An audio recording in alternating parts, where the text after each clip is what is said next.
Local 44 News starts now with your forecast first. Good Saturday night, everyone. Overcast skies still in the Champlain Valley. Currently, we are in the upper 70s, still near 80 degrees at this hour. That dew point in the upper 60s.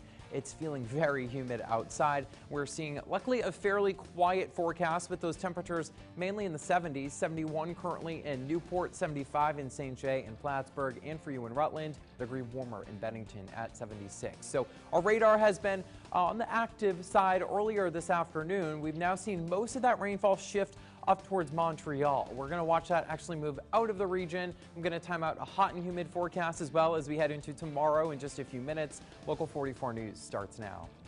You're watching local news that matters. This is Local 44 News at 10. Good evening and thank you for joining us on your Saturday night. I'm Jolie Sherman. Attorney General Letitia James announced today that Johnson & Johnson has agreed to pay $230 million to New York State to settle claims that the pharmaceutical giant helped fuel the opioid crisis. The drug maker also agreed to end the manufacturing and distribution of opioids across New York and the rest of the nation.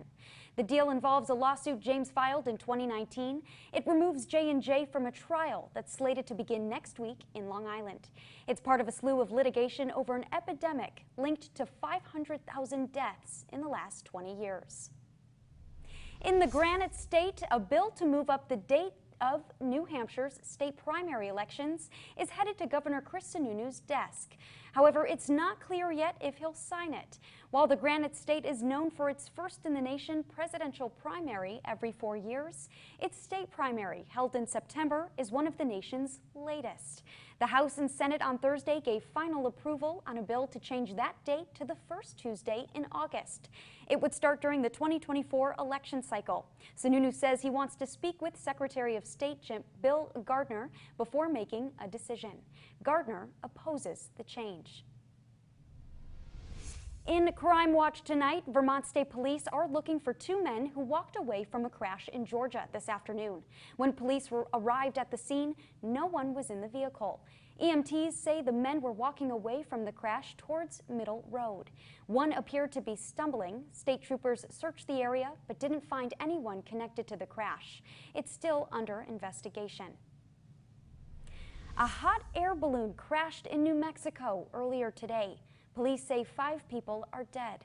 The Federal Aviation Administration says the balloon hit power lines in Albuquerque. That caused the basket to fall nearly 100 feet before catching on fire. The crash also caused 13,000 homes to lose power. Rescue crews are still investigating the situation. A newly released report details extensive structural damage that had been recorded at the Florida condo building years before it collapsed this week. More than 100 people are still unaccounted for. Lauren Blanchard has the latest from Surfside, Florida. Officials here are holding out hope as the search for survivors enters day 3. Crews are working around the clock to find anyone still trapped in what remains of the 12-story building. Our top priority now continues to be search and rescue. We're looking for people alive in the rubble. That is our priority. Search and rescue teams are using dogs, infrared, and heavy equipment looking for any potential pockets in the rubble where someone could still be alive. A fire smoldering underneath the wreckage has been hindering their efforts. As we continue removing debris, the smoke has been picking up. As I stated earlier, we're also dealing with a deep-seated fire. Smoldering fire, but obviously producing a large amount of smoke. A newly released report from an engineering consulting firm found major structural damage to the building back in 2018. The report found water damage from the pool deck had severely deteriorated several concrete slabs beneath the building. A lawyer for the building's condo board says major repairs were in the works for this year. Now there are concerns about the condo's sister building right down the street. It was built at the same time with the same designer, and I know they are considering potentially evacuating them. Investigators have yet to determine an official cause for the building collapse. They say the process could take months. In Surfside, Florida, Lauren Blanchard. A tragic situation there in Surfside. For many Americans, the government's report on UFOs released earlier this week has raised more questions than answers. Dozens of UFO sightings remain a mystery, even to the government. Lucas Tomlinson has more from the nation's capital. This UFO report is likely to leave many people unsatisfied. The evidence is largely inconclusive. U.S. government says it has little explanation for 143 sightings since 2004. The unclassified report from the Director of National Intelligence warns these unidentified objects, quote, clearly pose a safety of flight issue and may pose a challenge to U.S. national security. These observations could be the result of sensor errors, spoofing, or observer misperception and require additional rigorous analysis. This recently declassified video from a Navy fighter jet 6 years ago off the coast of Florida reignited the public's interest in UFOs. Oh my gosh! They're all going against the wind. The wind's 120 knots from the west. Look at that thing, dude. It's rotating. Oh my gosh, dude. Wow, look at that, man. Look at it fly. Texas Congressman Brian Babin weighed in. I'm of the opinion that simply as the report says, we don't have enough data. Is it extraterrestrials? I don't know. I sure hope not. I can tell you that. Senator Marco Rubio, who pushed for this report, says it's just the first step. The Defense Department and intelligence community have a lot of work to do before we can actually understand whether these aerial threats present a serious national security concern. Adam Schiff wants to know if these flying objects are a work of a foreign adversary, space debris, or something else entirely. Those who believe in aliens are likely to remain hopeful. There's also a classified version of this report. In Washington, Lucas Tomlinson. Today, members of more than 50 civil rights, voter rights, and racial justice organizations held a rally in support of making Washington, D.C. the 51st state. The rally came at the tail end of the Freedom Ride for Voting Rights, an event organized by the group Black Voters Matter. Former Washington, D.C. Mayor Sharon Pratt has long advocated for statehood for our nation's capital. She says it's only fair. The reason I fight for it is because I'm tired of living in a community that supports this federal government each and every day, pays the highest per capita rate of taxes anywhere in the United States. It is unfair and it is unjust. And it is unfair just not to us, but to all of you, because we do not have a Senate that represents America. Organizers say the rally was the first major demonstration advocating for D.C. statehood and organized by national organizations and local advocates. The Vermont Housing and Conservation Board was awarded more than $168 million in state and federal funds to provide more housing across the state. The board expects to use this money over the next 2 years to speed up the development process. They're also looking to better protect farmland and other natural areas. Additionally, the board plans to get more than $9 million in ARPA funding to house those experiencing homelessness. Coming up, find out just how well this year's Toyota RAV4 TRD handles off-road in this week's Car Report. And worried about going gray? Why some rest and relaxation may be all you need to keep gray at bay. This is Local 44 News with Mike Hoey, meteorologist Dylan DeBruin, and sports with Frank DeLuca.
Local news that matters on Local 44 News.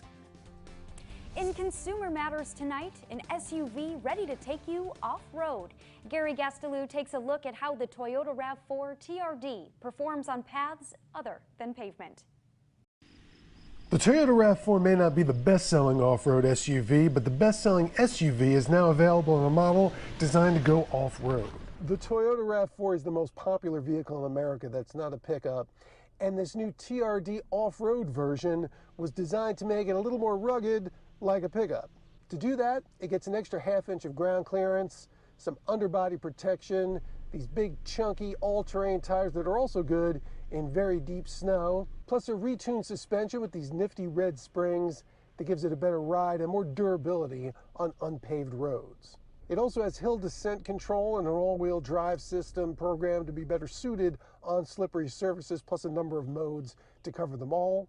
All-weather mats cover the floors and cargo area, and the tall roof rails can handle a wide variety of racks. The $37,000 TRD off-road comes with the RAV4 standard 203 horsepower four-cylinder engine and is essentially a $2,625 evolution of the RAV4 Adventure that also adds a standard moonroof, power lift gate, and can be equipped with an optional 360-degree camera to help you squeeze into tight spots and parking spaces. It doesn't give up much on-road refinement for its extra off-road capability, but is more Subaru Outback than Toyota 4Runner, and best treated like a hybrid bicycle or maybe an adventure motorcycle. You can take it off pavement, but probably want to stick to the dirt roads instead of the rocky ones.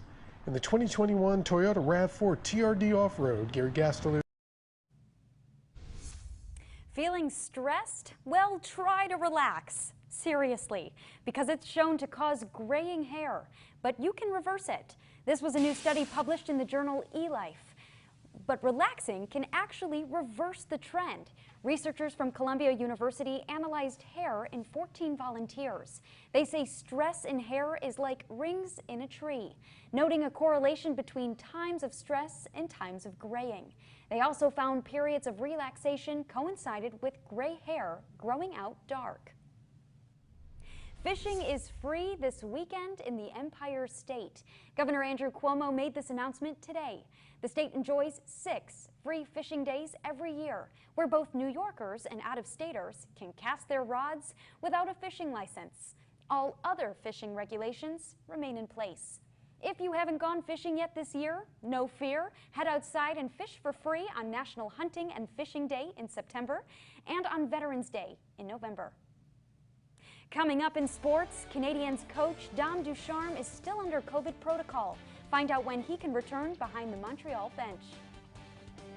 Rainfall's moved out of here. We are looking at a sunny, hot, and humid forecast though as we wrap up the weekend. I'll let you know when you may want that rain gear again though coming up. Local news that matters on Local 44 News.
Now, meteorologist Dylan DeBruin with your Sky Tracker forecast. Good Saturday night, everyone. It was kind of a rainy day today, very breezy as well, and we're still fairly mild out there, close to 80 degrees, and it's just past the 11 o'clock hour. Dew points also in the upper 60s, so you're feeling that humidity. You can even see a few trees there blowing in the breeze with those winds still breezy out of the south. Most of the rain chances are gone, though, and have actually now shifted north of Montreal. So that's the trend as we head through the next few hours. We're mainly dry into tomorrow. That cloud cover and that southerly flow keeping us pretty mild tonight. 74 right now in Montpelier, 72 in Newport. Same deal in southern Vermont and New Hampshire, 74 degrees in Keene, 76 currently in Bennington. So we're all going to be mild tonight. Those showers are mainly out of here now, and this forecast is giving way for a pretty hot and humid day tomorrow. And then we do eye that potential for a heat wave, looking a little iffy right now as we head towards midweek. Now, here's that warm front. That's what's moving those showers actually out of here as it shifts off towards the north. We're going to see the southerly flow, though, behind that frontal system bring in the more humid and warm forecast as we head into tomorrow. So overnight tonight, as I mentioned, all of those shower chances staying just north of Montreal. As we wake up early tomorrow morning, we're going to see more of a mixture of sunshine and clouds. So I do think, especially in southern portions of Vermont, New Hampshire, you're going to be waking up to plenty of sunshine out there. Additional rainfall, just a few showers as you get up towards Montreal. I think most of that rainfall is done for us, at least accumulation-wise. Overnight, temperatures only going to fall a few more degrees. I'm thinking lower 70s, winds at around 10 to still 20 miles per hour out of the south. And that's what's ushering in this above average air mass for us. Most of New England is going to see the heat and the humidity as we head into Sunday and even early next week. So these are temperatures by 7 a.m. tomorrow morning. We're still in the mid to lower 70s, so we're going to be warming up quickly. We're also going to feel very sticky out there. Dew points in the upper 60s and lower 70s, so that's pretty tropical for us this time of year. And with those temperatures tomorrow afternoon and that sunshine, going to be feeling like the mid 90s out there. So stay hydrated. Those actual air temperatures will be in the lower 90s, a little bit warmer in the Champlain Valley, but still going to be a hot day out there. Probably want to fire up that AC tomorrow afternoon. Now, we are going to see some relief later in the week, but we are looking at this frontal boundary kind of stalling out, and that's going to lock in some of those rain chances for us, kind of keeping in that unsettled forecast as we head into really the next few days. So storm chances do return again with sunny skies Monday and Tuesday, a very typical summer setup for us as we start your work week. Wednesday, Thursday, and Friday looking to be on the cloudier side. I do think we see some more widespread shower chances come around by Thursday and Friday, and then temperatures will fall back into the 70s, near 80, close to average for this time of year as we head into Friday and as we start next weekend. If you want the latest look on the forecast, you can find it on our website, mychamplainvalley.com, and click on that weather tab. Dylan, I can't get over the fact that it's 80 degrees still. I know. Just a quick question. Will this rain that we're seeing help with dry conditions? I mean, we still have a moderate drought across the region. I think we need at least a few inches of rain to improve that, but we do have a rainy forecast next week, so we'll hopefully make a dent in it. And moments of sunshine tomorrow. Yes, not beautiful blue skies, but it will be sunny. All right, thank you, Dylan. Yes. All right. In sports, the Vermont-New Hampshire All-Star Hockey Classic is back. And coming up, the Vermont girls try and break the streak and beat New Hampshire. Local news that matters on Local 44 News.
Now, sports with Frank DeLuca, sponsored by your New England Ford dealers.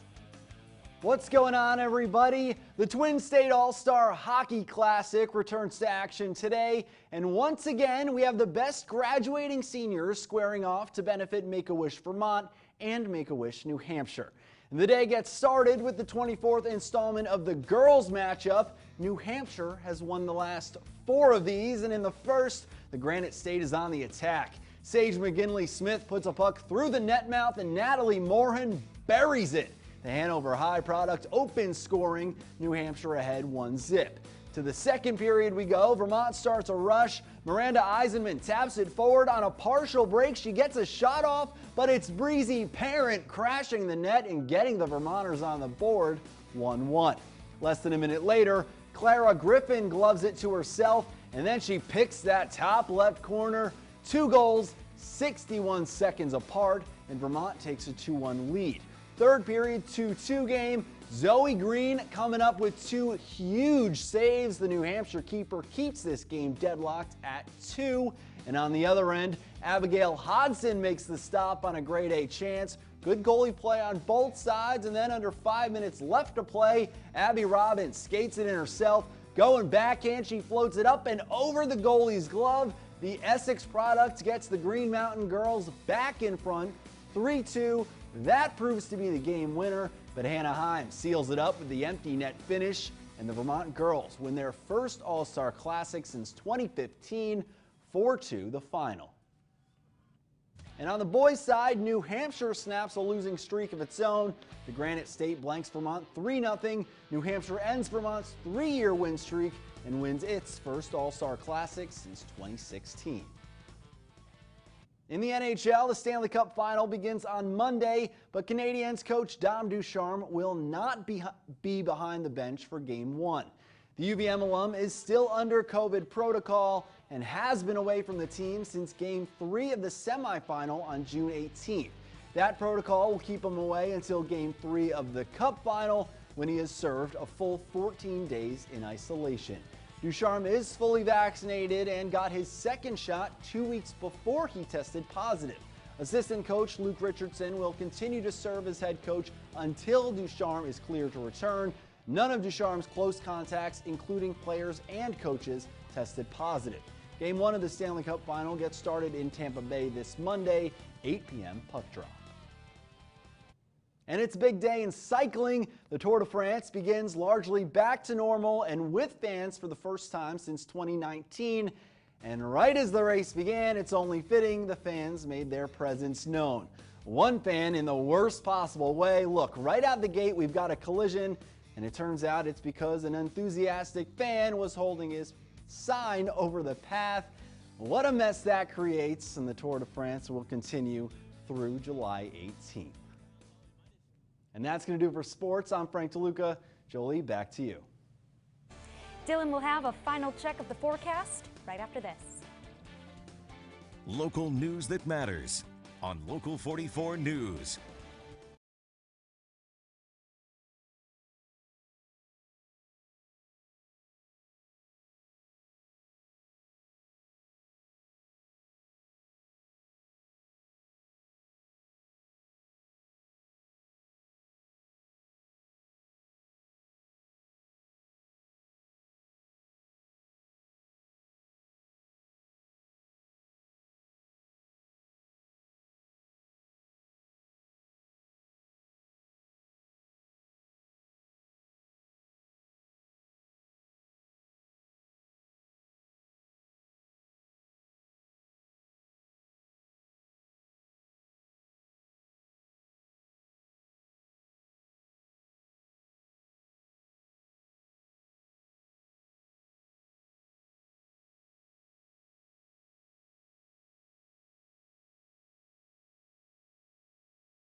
Local news that matters on Local 44 News.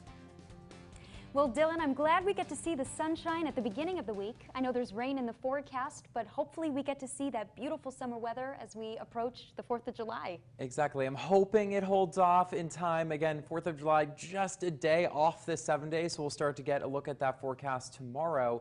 But Monday and Tuesday, at least, you're going to feel the summer heat. You're going to enjoy some of the sun. If you do want some more clouds, though, late week is your forecast. All right. Thanks so much, Dylan. Thank you. We'll see you tomorrow. Thanks for joining us.